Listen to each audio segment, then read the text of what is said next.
Karen trashed my dish, so I spiced up her plate. I'm Rosa Martinez, a 38-year-old single mom living in Maple Grove, a suburban bubble where every lawn is perfect and every neighbor knows your business. My son Miguel is 12, and our little bungalow is my pride filled with the smells of my cooking. Empanadas, tamales recipes my abuela taught me. I'm no chef, just a nurse who loves feeding people. Maple Grove's HOA, run by Karen Mitchell, a 50-something queen of nitpicking, loves rules over heart.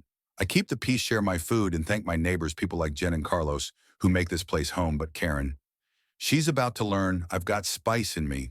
The trouble started at the annual Maple Grove Potluck, a big deal, where everyone shows off their cooking. I brought my beef empanadas, golden and flaky, a crowd pleaser. Folks were raving. Jen took seconds, Carlos thirds. Then Karen in her pressed blazer and fake smile grabbed the mic. Some dishes, she said, eyeing my platter, are just not up to our standards. Greasy, unrefined. The crowd went quiet. My face burned. Greasy, my empanadas. I wanted to crawl under the table. Miguel squeezed my hand, whispering, "She's wrong, Mom." I smiled for him, but inside I was fuming. Karen had humiliated me, dismissing my heritage in front of everyone. Later, Jen pulled me aside. "Rosa, I saw Karen sneak 3 empanadas when she thought no one was looking. She loved them." I was stunned. She trashed my food publicly but gorged in secret. The hypocrisy lit a fire in me. Karen wasn't just mean, she was a liar using her HOA power to bully. I'd spent years sharing my food. My heart with this neighborhood, I wasn't letting her get away with this. Honor demanded I fight back, not with anger, but with something sharper, her own appetite. I had a month until the next potluck, plenty of time to plan. Karen's weakness was her ego. She loved being the center of attention, piling her plate high to sample everything I'd use. That, my revenge.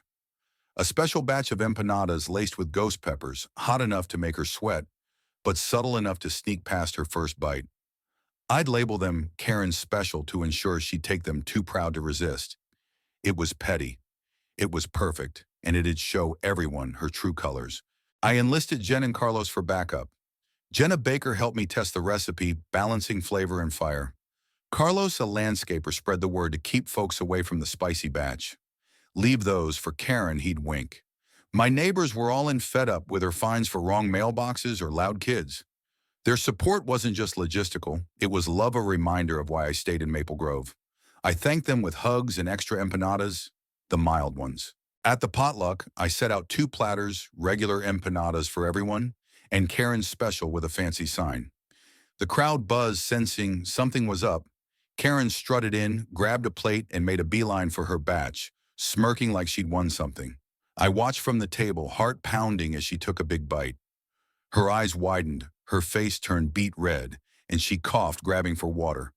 "What is this?" she gasped, fanning her mouth. The crowd stared, then giggled. Jen whispered, "She's melting." I stepped forward, all innocence. "Oh, Karen, I made those just for you since you love them." Last time, laughter erupted. Her hypocrisy was exposed, her dignity in flames.